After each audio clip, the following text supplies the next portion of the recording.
আসসালামু আলাইকুম। আশা করি সবাই ভালো আছি। আমরা আজকে উচ্চ মাধ্যমিকের হায়ার ম্যাথের জটিল সংখ্যা অর্থাৎ কমপ্লেক্স নাম্বারের আয় সম্পর্কিত কিছু আলোচনা শুনবো, ঠিক আছে? অর্থাৎ কমপ্লেক্স নাম্বার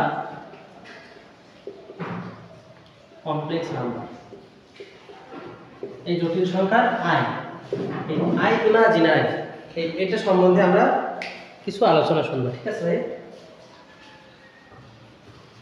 তো আয় কেন প্রয়োজন হলো একটু খেয়াল করো। মনে করো সাধারণ আমরা যেগুলো জানি x² - 1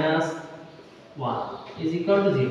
কেউ যদি তোমার এই ইকুয়েশনটা সলভ করতে দেয় তো তুমি সহজেই বলবে তো ভাই 1 না 2, এর কোনো ব্যাপারই নাই, আসলেই কোনো ব্যাপার নাই তোমাদের কাছে, এটা অ্যানসার, ঠিক আছে? আবার তোমার কেউ যদি এরকম দেয়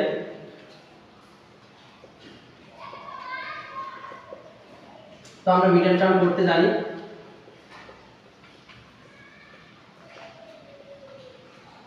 3 দুগুণ 6, তাই না? -3x - 2x + 6, x - 3 - 2 x - 3, অর্থাৎ x = 2, 3। এইগুলো সব ঠিক ছিল, কিন্তু এখন বলতেছে যে x² + 1 সমান কত দেখো তো। এখানে x এর মান বের করো তো দেখি। এখন হয়ে গেছে ঝামেলা, কারণ কি আমরা জানি x² = -1। এখন আমরা এটাও জানি যে যদি উভয় পক্ষে বর্গমূল করি তাহলে আমরা মডুলাস অফ x = পাই √1। এই যে একটা ফর্ম চলে আসলো, এটা কিন্তু সাধারণ বাস্তবে ডিফাইন্ড নাই, এর জন্য কমপ্লেক্স নাম্বার লাগছে, ঠিক আছে? এটা কিন্তু বাস্তবে ডিফাইন্ড নাই। তবে তুমি যদি আরেকটা x সূত্র দেখাও, x এর আরো সূত্র আছে তো -b বের করার, √b² - 4ac / 2a। অর্থাৎ এই ফর্মটা কোথা থেকে আসছে? এই যে x² + bx + c = 0, ঠিক আছে? এই ফর্মের সাথে এই ফর্ম তুমি তুলনা করো তো, তাহলে x এখানে এর মান কত? 1, এখানে b এর মান কত? 0, c এর মান কত? 1। এখন দেখো এখানে বসাও তো b² - 4ac তে। b² কত ভাইয়া? b তো 0 -4 ইনটু a কত ভাইয়া? 1, c কত? 1, √1 - 4 পেয়ে যাচ্ছে। এটা কি পসিবল? পসিবল নয়। সুতরাং আমরা এরকম একটা ফর্ম পেয়ে যাচ্ছি, এই ফর্মটা কে তোমার ম্যাথমেটিশিয়ানরা আই দ্বারা রিপ্লেস করছে, অর্থাৎ √1 = তারা আই বলে দিয়েছে। এর মাধ্যমে কমপ্লেক্স নাম্বার এবার ছড়াই দিচ্ছে, ঠিক আছে? এখন থেকে আমরা এটা দেখলে কি চিন্তা করব? এটা = আই থেকে ইমাজিনারি, ঠিক আছে? এখন দেখো, এখন √1 যেহেতু আই, তুমি যদি উভয় পক্ষে বর্গ করে দাও -1 কি পাচ্ছ? i² পাইতেছো না? অর্থাৎ i² কি? -1। আমরা যদি গ্রাফে এটা দেখতে চাই, সাপোজ আমরা জানি যে গ্রাফে এটা হচ্ছে 1, -1 কোনটা ভাইয়া? এইটা। সুতরাং প্রথমে i² অর্থাৎ 1 কে তুমি যদি i দিয়ে গুণ করো, 1 * i, কি পাবো? i। অর্থাৎ এখান থেকে শিফট হয়ে এখানে চলে আসলো, অর্থাৎ এটা হচ্ছে বাস্তব অক্ষ আর এটা হচ্ছে কাল্পনিক অক্ষ, ঠিক আছে? এটা বাস্তব অক্ষ, এটা কাল্পনিক অক্ষ। এই পাশে 1 পেয়ে গেলাম আর এই পাশে পাইতেছি i। অর্থাৎ কোনো কিছু সংখ্যার সাথে i গুণ করা মানে সেটা 90 ডিগ্রি করে ঘুরে যাবে। কোনো সংখ্যার সাথে i গুণ করা মানে সেটা 90 ডিগ্রি করে ঘুরে যাবে। এখন এইটা যদি i হয় ভাইয়া, এই i এর সাথে আবার একটা i গুণ করো তো, i², তাই না? এই i² সমান কি পাইছি আমরা? -1, এই যে সেই -1। অর্থাৎ একবার গুণ করলে 90 ডিগ্রি করে ঘুরে যায়, দুইবার গুণ করলে 180 ডিগ্রি, তিনবার করলে 270। অর্থাৎ প্রত্যেকটা i গুণনের ফলে কি হয়? সংখ্যাটা 90 ডিগ্রি করে ঘুরে যায়। যেমন i², একে যদি i দিয়ে গুণ দাও কি পাবো ভাইয়া? iq কে ভেঙে এটা লেখা যায় i² মানে আমরা জানি -1, i মানে i, -i। তো i যদি এইটা হয়, এটা কি ভাইয়া? i -i কোনটা হবে ভাইয়া? এটা। অর্থাৎ সে এখানে চলে আসছে। 3 বার গুণ করে 270 ডিগ্রি চলে আসলো i কিউব। এবার i4 এর তো i তো ভাইয়া i4 আবার i গুণ করলাম i থেকে i স্কয়ার থেকে i কিউব থেকে i4। এখন i4 সমান কি লিখতে পারি ভাইয়া i square into i square, পারি কি না? i স্কয়ার সমান আমরা জানি কি -1, আর একটা i স্কয়ার সমান কি জানি -1, এই দুটো গুণ করলে হয়ে যায় 1। সুতরাং আবার এখানে আমরা আগে যাই দিতে পারবো, অর্থাৎ i টু দি পাওয়ার 4, অর্থাৎ যদি 4 এর গুণিতক হয় তাহলে কিন্তু বারবার উত্তর আসবে 1। তাহলে i টু দি পাওয়ার 8 সমান কত ভাইয়া 1, কারণ কি এটা 4 এর গুণিতক। i টু দি পাওয়ার 12 সমান কি 1, কারণ কি সেটা 4 এর গুণিতক। কিভাবে? এই দেখো, তোমার যদি বিশ্বাস না হয় দেখো, i 4 টু দি পাওয়ার 2 এটা লিখতে পারে না 12 কে, তো i to the power 4 to the power 3, i to the power 4 সমান কি জানি আমরা 1 টু দি পাওয়ার 3 সমান কি 1। সুতরাং 4 এর গুণিতক হলে বারবার অ্যানসার 1 আসবে। এখান থেকে আমরা কি কি জানলাম? এখানে জানলাম যে কোনো সংখ্যাকে i দ্বারা গুণ করলে সেটা সংখ্যাটা 90 ডিগ্রি করে ঘুরে যায়। ঠিক আছে, এইভাবে 90 ডিগ্রি করে 4 বার ঘোরানোর ফলে আমি আবার 1 ফিরে পাইছি। এখন দেখি তো যদি 4টা যোগ করি কি হয়, i plus i square plus i cube plus i to the power 4। এই 4টা গুণ করলে কি হয় দেখি, যোগ করলে i প্লাস i স্কয়ার মানে কি ভাইয়া -1, তাহলে আমরা -1 লিখি। i কিউব মানে কি ভাইয়া, i কিউব কে আমরা লিখতে পারি i square into i square মানে কি -1 ইনটু i, অর্থাৎ -i কিউব সমান লিখতে পারি ভাইয়া -i টু দি পাওয়ার 4 সমান কি লিখতে পারি, i টু দি পাওয়ার 4 সমান i square into i square. i square মানে কি জানি -1, আরেকটা i স্কয়ার মানে -1, এই দুটো গুণ করলে 1 দেখো, এই 1 কেটে গেল, এই i থেকে 0। অর্থাৎ তুমি যদি পর পর 4টা এরকম সংখ্যা অর্থাৎ সমান্তর ধারায় থাকে এবং 4টা করে তুমি যদি জোড়া তৈরি করতে পারো, বক্স তৈরি করতে পারো, ওই 4টা সমান 0 করে দিতে পারবে। ওই 4টা সমান কি করতে পারবা 0 করতে পারবে। একটুখানি পরে এর উপকারিতা তুমি জানতে পারবে। ঠিক আছে, একটু অপেক্ষা করো। আচ্ছা, এরপর আমরা দেখি সাপোজ 2 + 3i, এটা একটা কি সংখ্যা, এটাকে তুমি কিভাবে গ্রাফে প্লট করবে একটু দেখো। 2 কি, 2 হচ্ছে বাস্তব সংখ্যা, বাস্তব অক্ষ, যেহেতু 2 একটা বাস্তব সংখ্যা তাই এটা বাস্তব অক্ষে যাবে। আর 3i যেহেতু অবাস্তব সংখ্যা, জটিল সংখ্যা, সুতরাং এটা অবাস্তব অক্ষে যাবে। আর আমি প্রথমেই শিখাইছি এটা কি অক্ষ, বাস্তব অক্ষ, আর এটা কি অবাস্তব অক্ষ, অর্থাৎ i এর অক্ষ, তাই না? তো 2 প্রথমে 2 যাবে, 1 2 ঘর গেল। এখন 3i অর্থাৎ i বরাবর 3 ঘর যাবে, 1 গেল 2 গেল 3 গেল, এই যে 2 + 3। ঠিক আছে ভাই, এই যে 2 + 3i এই বিন্দুটাকে নির্দেশ করে। অর্থাৎ কেউ যদি এরকম একটা সংখ্যা দেয় যে বলে এটা কোন গ্রাফে কোন বিন্দু নির্দেশ করে, এই বিন্দু নির্দেশ করে। তাহলে 2 - 3i কোনটা করে ভাইয়া, এই যে 2 এক ঘর 2 ঘর -3i, অর্থাৎ এটা কি উপরে যাবে না নিচে যাবে, 1 2 3, এই এটা হচ্ছে 2 - 3i, তাই না ভাই? 2 - 3i। এখন দেখো তো এই যে 2 + 3i আর 2 - 3i এগুলোর একটা নির্দিষ্ট নাম আছে, এগুলো বলা হয় অনুবন্ধী জটিল সংখ্যা, অর্থাৎ এর অনুবন্ধী জটিল সংখ্যা এটা। তাহলে আমরা এটা মনে রাখতে পারি এইভাবে, a + bi যদি একটা জটিল সংখ্যা হয় এর অনুবন্ধী জটিল সংখ্যা হচ্ছে a - bi। ঠিক আছে, যদি কেউ তোমাকে দেয় যে -3 + 2i এর অনুবন্ধী জটিল সংখ্যা কত, ধরো -3 - 2, অর্থাৎ i এর চিহ্নটা চেঞ্জ করে দিলেই তার অনুবন্ধী জটিল সংখ্যা তুমি পেয়ে যাবে। ঠিক আছে, এখন আরেকটা জিনিস আমরা খেয়াল করব, আমি তো বলেছি যে কোনো জটিল সংখ্যাকে i দ্বারা গুণ করলে সেটা 90 ডিগ্রি করে ঘুরে যায়, এটা কি সঠিক? আমরা চেক করি। 2 + 3i একটা জটিল সংখ্যা, একে i দিয়ে গুণ করো তো, i দিয়ে যদি গুণ করি 2 + 3i কে কি পাই, 2i + 3i স্কয়ার পাই। 3i স্কয়ার মানে কি, i স্কয়ার মানে -1 ভাই, তাহলে -3 + 2i, -3 + 2i কোনটা নির্দেশ করে, 1 2 3, যেহেতু বাস্তব অক্ষ বরাবর 3 ঘর গেলাম, 2i উপরে 2 ঘর যাও, 1 2, এই তো এই সব এটা নির্দেশ করে। এখন এই কোণটা কি ভাই 90 ডিগ্রি? হ্যাঁ ভাই, এটা 90 ডিগ্রি।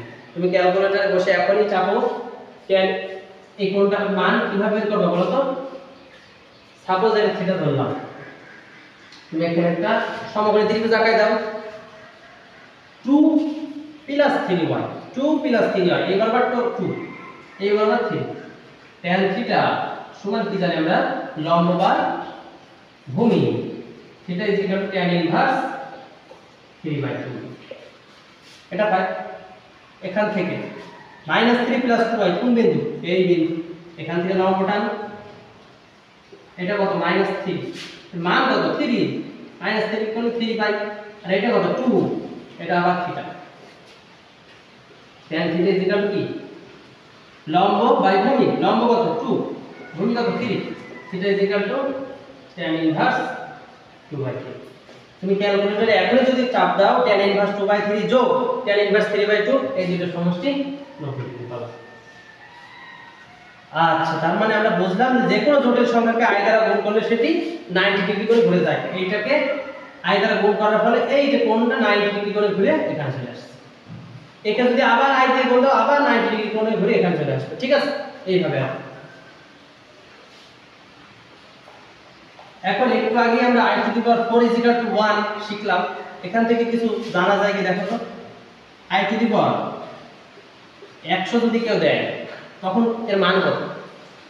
100 4 দিয়ে ভাগ যায় ভাইয়া, 4 × 25 100 অর্থাৎ বিভাজ্য। অর্থাৎ তুমি যদি এটা চিন্তা করো অ্যানসার কত 1। i⁴ মানে কত 1 1 টু দি পাওয়ার 25 সমান 1। i⁴ 200 কত হবে? এ 1, কারণ এটা 4 দ্বারা বিভাজ্য। অর্থাৎ 4 দ্বারা বিভাজ্য এখানে সংখ্যা থাকলে তুমি সেটা 1 করে দিতে পারো। ঠিক আছে, 4 দ্বারা বিভাজ্য সংখ্যা এখানে থাকলে 1 করে দিতে। i⁴ 120 যদি থাকে এটা কি ভাইয়া? এটা 4 দ্বারা বিভাজ্য, কারণ কি 30 × 4 = 120। সুতরাং এটা বিভাজ্য, সুতরাং এর মান কি 1। এখন তোমাকে যে কেউ যদি দেয় i⁴ 1 2 3 এটাকে লেখা যায় এইভাবে i⁴ 120 × i⁴ 3, কারণ i⁴ এটাই তো 123। এখন দেখো এটা সমান কি জানি আমরা 1 ইনটু এইটুকু বাকি আছে। আর i⁴ মানে কি জানি আমরা -i। সুতরাং i⁴ 123 কি -i। ঠিক আছে, এইভাবে করতে হয়। যদি কেউ দেয় i⁴ 125 তো আমরা 120 পর্যন্ত যাই। 120 করলে কি হচ্ছে 1 পেয়ে যাচ্ছে, কারণ এটা 4 দ্বারা বিভাজ্য। আর থাকছে i⁴ 5, তো i⁴ কে আমরা লিখতে পারি i³ × i²। লিখতে পারি না? i² মানে কি ভাইয়া -1, আর i³ মানে কি -i। i³ মানে -i, i² মানে -i। এই দুটো করলে 1 মাইনাস দিয়ে মাইনাস প্লাস i। সুতরাং এর आंसर কত? ঠিক আছে, এবার আর একটা বড়টা দিয়ে দেখি। i⁴ 1 2 3 4 5 6 সাপোজ 7 8 এটা কেমনে হবে? তো আমরা লাস্টে দুইটা শূন্য যদি থাকে কোনো সংখ্যা তাহলে কিন্তু সেটা 4 দ্বারা বিভাজ্য হয়, সেটা আমরা আগে দেখছি। তো আমি এটাকে এইভাবে লিখতে পারি না 1 2 3 4 600।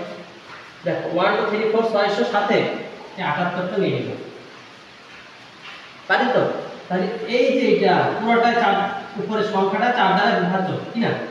অবশ্যই বিভাজ্য, তার মানে পুরো মানটা 1 হয়ে গেল। আর আমরা পাই i⁴ 78। এই যে i⁴ 78 পাইলাম, এই 78 কে আবার আমরা ভেঙে দেখি। 78 কে 4 দ্বারা বিভাজ্য দেখি। 4 1 কে 4 38 4 9 36, অর্থাৎ বিভাজ্য হচ্ছে না। কিন্তু 19 × 4 কত হয়? 76, অর্থাৎ 76 কিন্তু 4 দ্বারা বিভাজ্য। সুতরাং i⁴ 78 কে আমরা লিখতে পারি i⁴ 76 × i², পারি না? তো এই i⁴ 76 আবার কিন্তু 1 আর i² মানে কি মাইনাস, সুতরাং आंसर -1। তাহলে এই आंसरটা কিভাবে বের করব? প্রথমে তুমি লাস্ট 3 নম্বর সংখ্যার ভিতরে 600 করে দাও, দুইটা 0 করে দাও এবং বাদ বাকি 600 এর সাথে 78 যোগ করলে এই সংখ্যাটা পুরো পাওয়া যায়, তাই 78 নিয়ে নিলাম। এখন দেখো এই দুইটা সংখ্যা যোগ করলে তো পুরো সংখ্যাটা পাওয়া যায়। এখন এইটা যেহেতু প্লাস ডবল জিরো পাইছি, সুতরাং এইটার মান পুরাটা 1 হয়ে গেছে। এখন কি থাকলো i to the power 78। i to the power 78 কে আমরা এইভাবে যদি ক্যালকুলেশন করি যে 4 দিয়ে ভাগ দিই, তখন দেখছি যে বিভাজ্য হচ্ছে না। 19 * 4 76, 76 পর্যন্ত 4 দ্বারা বিভাজ্য। সুতরাং i টু দি পাওয়ার 78 কে আরেকবার দেখো, i to the power 78 K i to the power 76 i square লেখা যায়, কারণ 76 যোগ 2 সমান 78। i টু দি পাওয়ার 76 মানে আবার 1, আর i স্কয়ার মানে কি -1। Overall answer -1। এইভাবে যত বড় সংখ্যাই দিই তুমি করতে পারবে। যেমন আরেকটা দেখাই, সাপোজ দেওয়া আছে i টু দি পাওয়ার 1 2 5 5 6 7, এটা দেওয়া আছে। তুমি কি করবে, এটাকে i টু দি পাওয়ার 1 2 5 0 0 লিখে নিলাম, সাথে i টু দি পাওয়ার 67। অর্থাৎ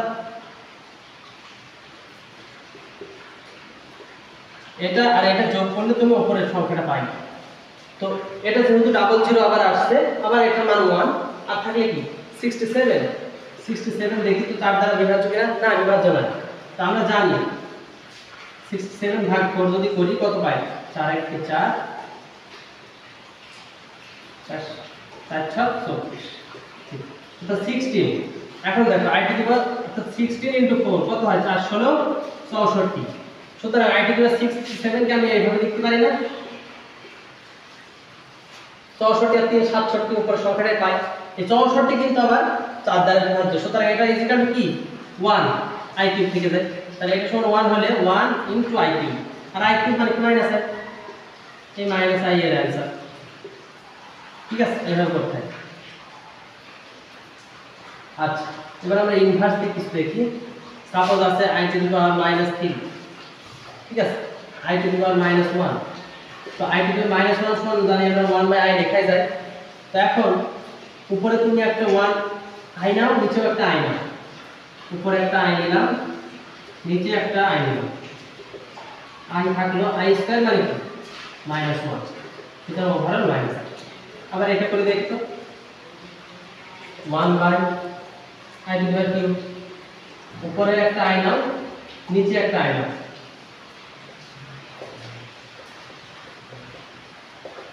i টু দি পাওয়ার 4 মানে কি 1, সুতরাং আলটিমেটলি 1। ঠিক আছে, এরকম থাকলে এইভাবে নিচে ভেঙে নিয়ে উপরে একটা কিছু নিয়ে এটা ক্যালকুলেশন করে সহজে লিখতে পারবে। ঠিক আছে, আচ্ছা, এরপর আমরা একটা প্রপার্টিজ দেখব।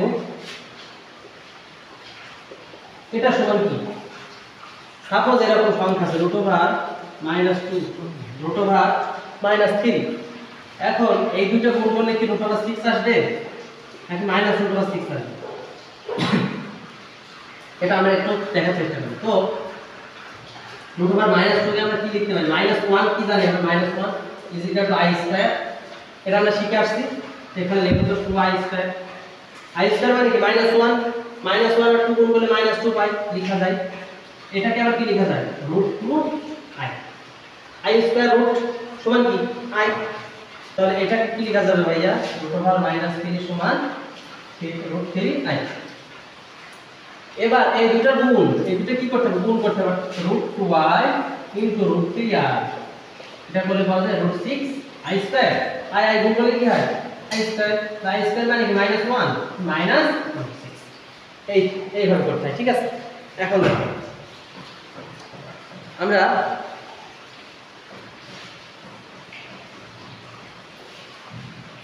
আরেকটা নতুন জিনিস শিখি। i এর অনুবন্ধী জটিল সংখ্যা শিখছি, i দ্বারা গুণ শিখছি, i দ্বারা গুণ করলে কি হয় শিখছি, i এর পূর্ণমান শিখছি, i এর পাওয়ার গুলো শিখছি। এখন আমরা একটা জিনিস শিখি, a + ib / c + id। অর্থাৎ মনে করো সাপোজ এরকম একটা সংখ্যা এরকম, তো এখন এটাকে তোমার বলতেছে যে a + id আকারে দেখো। অর্থাৎ এরকম বাই আকারে থাকলে হবে না, সিম্পল আকার, অর্থাৎ এরকম আকারে দেখতে হবে, তখন বাই আকারে থাকলে হবে। তার জন্য কি করতে পারি একটু দেখো, a + ib / c + id, এখানে একটা c + id নাও, এখানে একটা c - id নাও। এখানে একটা c মাইনাস আইডি, এখানে একটা c মাইনাস আইডি, উপরে নিচে তো এটা কেটে যায়, এটা কেটে গেলে তো উপরে লাইনটা ফিরে পায় নাকি। এবার তুমি গুণ করে দাও তো, উপরে নিচে আগুন এসি, এর সাথে সি এসি, এর সাথে i d minus a i d plus c এর সাথে i d d c i plus a minus minus b d i square, আর c plus i d c minus i d c square minus i d square, তো a plus b into minus b a square minus b square. এবার দেখো ac, এখানে i common যায় না ভাইয়া, plus i common minus plus i common না করে bc minus ad by, আর দেখো বিডি আই স্কয়ার মানে কি মাইনাস 1, আই স্কয়ার মানে কি মাইনাস 1, মাইনাস মাইনাস প্লাস, তাহলে এখানে আসবে বি, এখানে আসবে সি স্কয়ার থাকলো minus i square d square, কি পাই i square d square, i square মানে কি minus d square, i square মানে minus 1 into d square minus d square, এই যে মাইনাস ডি স্কয়ার আর এই মাইনাস মাইনাস মাইনাস কেটে যাবে প্লাস হয়ে যাবে, সুতরাং এটা ঠিক আছে। এবার আমরা এখন দেখি এই লাইনটাকে আরো কিভাবে লেখা যায়, AC plus BD plus I into BC minus AD divided by C square plus D square. এখন দেখো এটাকে আমরা এভাবে লিখতে পারি, AC plus BD divided by C square plus D square plus I equal into BC minus AD C square plus D square. তো এটা short form চলে আসে। এখন এটাকে আমরা কিভাবে মনে রাখবো, আমার সেই আগের ফর্মে আসে,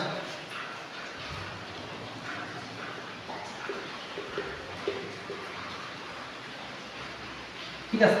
মনে করো এই এটাকে আমরা কিভাবে ইউজ করব,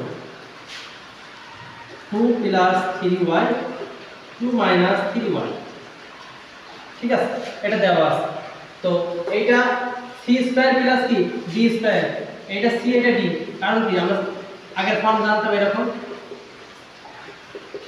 তো এটাকে মনে রাখার আগে একটা টেকনিক শিখিয়ে দিই, নিচে সব সময় c square plus d square, দেখো নিচে যে দুটো সংখ্যা থাকবে ওই দুটো সবসময় c square plus d square, ওই দুটো স্কয়ার করে যোগ করে দিবা, উপরেরটা বাম পাশেরটা ডান পাশে একটা নিয়ম শিখে দাও, এর সাথে a এর সাথে a, বাম পাশের ক্ষেত্রে এর সাথে a এর সাথে a, তাহলে ac plus bd ac plus bd plus এর সাথে a এর সাথে a, অর্থাৎ এরকম bc মাইনাস ad, সুতরাং এর সাথে এর গুণ করবা মাইনাস সূত্রের মাইনাস এর সাথে এর গুণ করবা, ঠিক আছে। আরেকবার দেখো a plus bi c plus di, c আর d নিচে আছে, c square plus d square c square plus d square করে দিবা, বাম পাশে উপরে যেটা থাকবে সেটা এরকম ac plus bd ac plus bd, আর ডান পাশে এরকম, অর্থাৎ bc এই সেই bc মাইনাস ad, আর সাথে i গুণ থাকে। এটা করো তো দেখি, অনেক সহজ, একবার হয়ে যাবে, ক্যালকুলেটর করা লাগবে না। 2 স্কয়ার যোগ 9 স্কয়ার কত হয় 13 যোগ 13i, 2 দুগুণে 4 3 3 9 4 13, ঠিক আছে।